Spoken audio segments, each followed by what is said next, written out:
بسم اللہ الرحمن الرحیم۔ شروع اللہ کے نام سے جو بڑا مہربان نہایت رحم والا ہے۔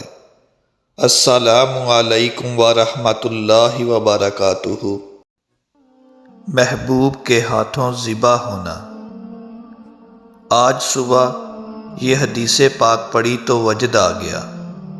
حضرت عبداللہ بن کرت رضی اللہ تعالیٰ عنہ کہتے ہیں، رسول پاک صلی اللہ علیہ وآلہ وسلم کی خدمت میں 5-6 اونٹ قربانی کے لیے پیش کیے گئے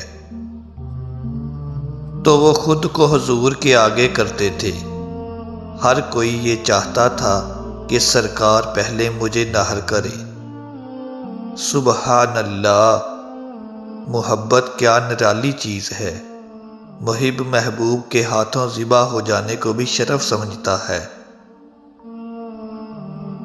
انوکھی وضع ہے سارے زمانے سے نرالے ہیں، انوکھی وضع ہے سارے زمانے سے نرالے ہیں، یہ عاشق کون سی بستی کے یارب رہنے والے ہیں۔